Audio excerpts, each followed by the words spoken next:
बहुत ध्यान से सुनिए सब लोग। तो जयपुर के राजा की पुत्री मदन मोहन जी की सेवा करती थी। मदन मोहन जी कोई लाड़ लड़ाती, पूरे दिन उन्हीं को सजाती रहती, उन्हीं का श्रृंगार करती, सेवा करती। राजा स्वयं गोविंद देव जी की सेवा करते और उनकी जो पत्नी थी वो गोपीनाथ जी, मतलब पूरा परिवार ही तीनों ठाकुर की सेवा करते थे। अलग अलग भवन में, अलग अलग महलों में ठाकुर जी विराजते थे। तो राजा की पुत्री का विवाह हुआ करौली राजस्थान में, जहां मदन मोहन जी अभी विराजते हैं। तो राजा की पुत्री का जब विवाह हुआ तो पुत्री से राजा ने कहा, बिटिया ये बताओ तुम्हारा विवाह है, तुमको हम दहेज में क्या दें? वैसे तो हमने सब दिया, लेकिन फिर भी तुम्हारी कोई इच्छा हो तो मांगो। उसने कहा, पिताजी मुझे सबसे ज्यादा प्रेम श्री मदन मोहन जी से है।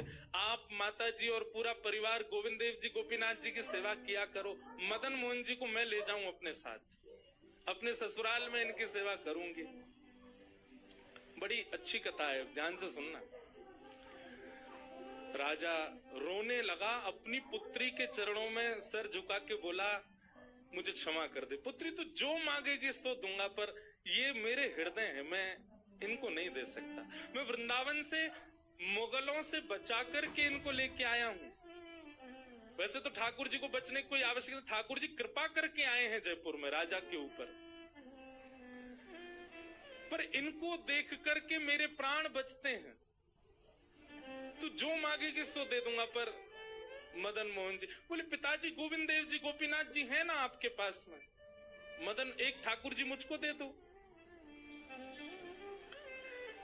यहां राजा की जिद हो गई, नहीं दूंगा। पुत्री की जिद हो गई कि मुझे तो चाहिए, नहीं तो मैं विदाई नहीं होंगी। राजा की पत्नी ने भी कहा, इतनी कह रही है तो आप दे दीजिए ना, हमारे पास 2 ठाकुर हैं, इनकी सेवा हम करेंगे विस्तार से। और वैसे भी मदन मोहन जी की पूरी सेवा बचपन से उसने ही की है। तो राजा ने एक प्रस्ताव रखा। बोले, अच्छा पुत्री एक काम करते हैं। बोले, क्या?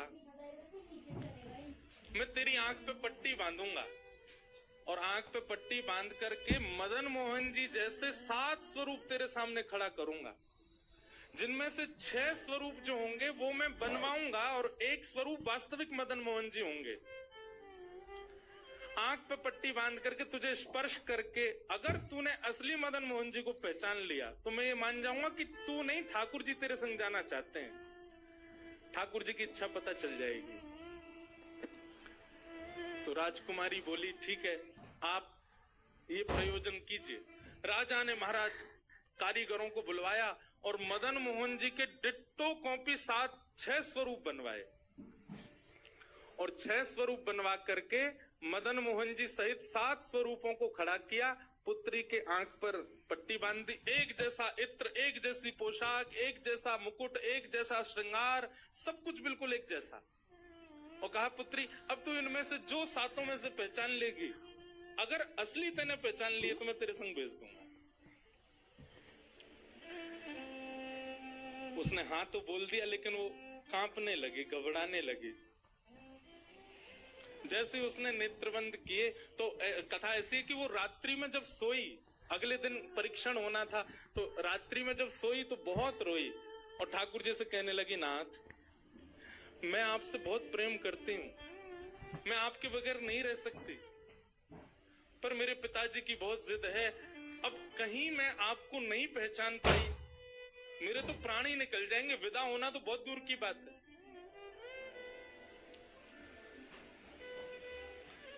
रुदन करते करते करते करते, बंधुओं एक मेरी बात बहुत ध्यान से सुनिएगा, कभी ठाकुर जी के विरह में यदि आपके अश्रु नहीं आए हैं ना, तो अभी आप भक्ति के भाव से बहुत दूर हो। आपको वृंदावन जाना अच्छा लगता है, वृंदावन में घूमना अच्छा लगता है, राधा राधा नाम ध्वनि पर झूमना अच्छा लगता है, कथाएं प्रवचन सत्संग बढ़िया लगते हैं, ये सब एक प्रथम सोपान, प्रथम सीढ़ी है। पर प्रमुख सीढ़ी तो भजन मार्ग या भक्ति पथ की विरह है। अगर वो आपके चित्त में कभी ठाकुर जी के लिए नहीं आया है तो अभी आप बहुत पीछे छूटे हुए हो। रात भर रोती रही और रुदन करते करते, नाथ मैं कैसे पहचानूंगी कि आप सत्य कौन से हो। मदन मोहन जी उसके स्वप्न में आ गए और स्वप्न में आकर के बोले, तू चिंता मत करे, तेरो ही मन ना है मुंह ले जावे को, मेरो भी मन है रो तेरे संग जावे को। अरे जे सब मेरी सेवा तो करें, पर तेरी जैसी सेवा तो कोई करेगा ना, मेरो भी बड़ो मन है तेरे संग चलवे को। तो उसने कहा, तो नाथ कुछ कृपा तो करो। बोले हाँ मैं एक काम करूंगा। बोले कहा, तू सबरे स्वरूपन को जब स्पर्श करेगी ना, तो असली मदन मोहन जो मैं हूं, तू मेरे हाथन को स्पर्श करियो। तो हाथ कैसे? ऐसे। ठाकुर जी त्रिभंग लली ठाकुर जी, तो ठाकुर जी बोले तू मेरे हाथन को स्पर्श करियो, तो जितने मेरे अन्य स्वरूप हैं 6, वो तो ऐसे ही रहेंगे, लेकिन जैसे ही तू वास्तविक मेरे सामने आवेगी, सो मैं अपनी इकन्नी उंगली उठा दूंगा, अपनी कोने वाली उंगली उठा दूंगा।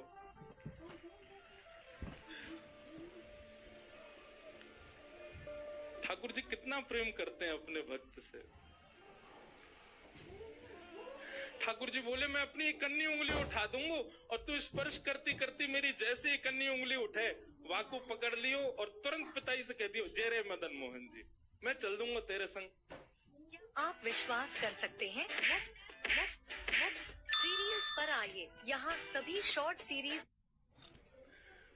अब तो दूसरे दिन वो पिताजी के पास गए, पिताजी जल्दी करिए, कब चलना है, कब। बोले तुझे तो इतना विश्वास है जैसे तू वास्तविक में मदन मोहन जी को ले जाएगी, लेकिन बिटिया तू भी याद रखियो, मैंने ऐसे स्वरूप बनवाए कि कोई बता ही नहीं सकता कि असली मदन मोहन कौन से। बोले पिताजी आप सन्मुख पधराओ। तो महाराज भीड़ लग गई देखने वालों की, पूरा राजभवन इकट्ठा हो गया जयपुर का। 7 स्वरूप विराजमान हुए।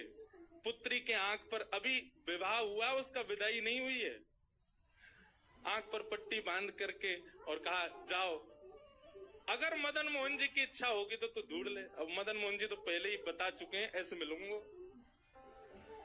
जैसे मानो टीचर पहले ही एग्जाम पेपर लीक कर दे, ये क्वेश्चन आने वाले, तैयार कर आना। उसने जाग करके जैसे स्वरूप स्पर्श करने प्रारंभ किए, पहला बोले ये नहीं है, दूसरा स्पर्श किया, ये भी नहीं है। ठाकुर जी खड़े थे 5वीं पंक्ति में, 5वें वाले थे। तीसरे स्पर्श किए, बोले ये भी नहीं है। चौथे किए, बोले ये भी नहीं है। जैसे ही 5वें का स्पर्श किया और मुखमंडल का स्पर्श किया, गले का स्पर्श किया, वक्ष का स्पर्श कर, जैसे ही ठाकुर जी की भुजा पकड़ी, सो ठाकुर जी ने अपनी कन्नी उंगली हिला दी और जैसे ही कन्नी उंगली हिलाई, उसने तो, पिताजी यही है मदन मोहन जी। आहा, राजा के तो नेत्रों से आंसू गिर गए, चरणों में गिर गए, उठ करके अपनी बिटिया को गले से लगा लिया, कान में बोले बोले मैंने कन्नी उंगली हिलते हुए देख ली मुझे ये बात पता चल गई है कि भैया तेरी जिद नहीं है इनको ले जाने की, इनकी भी जिद है तेरे संग जाने की। और महाराज गाजे बाजे रथ में आरूढ़ करके श्री मदन मोहन लाल जी करौली राजस्थान को प्रस्थान किए। बोलो मदन मोहन लाल की।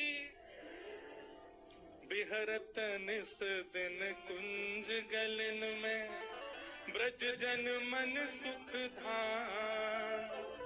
मदन मोहन को रूप निरख के, मदन मोहन को रूप निरख, सनातन बल बल जाए। वृंदावन प्यारो वृंदावन, श्री वृंदावन मेरो।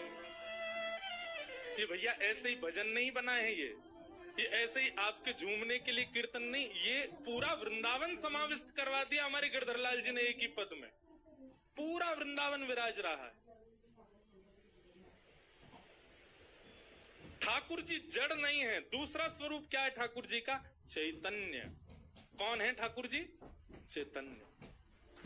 कई लोग पूछते हैं महाराज जी सेवा का कोई प्रकल्प बताओ, सेवा का कोई भाव बताओ, सेवा कैसे करनी चाहिए, सेवा में क्या होना चाहिए क्या नहीं होना चाहिए। हमारी एक बात सब लोग सुन लीजिए, यहाँ लगभग सब सेवा वाले ही बैठे हैं। आप ठाकुर जी के प्रति चैतन्य भाव अपने हृदय में प्रगाढ़ कर लो। चैतन्य भाव प्रगाढ़ मतलब ये कोई पाषाण नहीं है, ये कोई प्रतिमा नहीं है, ये कोई धातु नहीं है।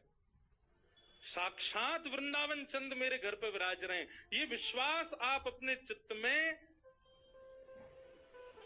प्रगाढ़ कर लीजिए। बस आपके जिस दिन ये विश्वास प्रगाढ़ हो गया, अपने आप आपको सेवा सीखनी, किसी से पूछनी नहीं, अपने आप करने लग जाओगे।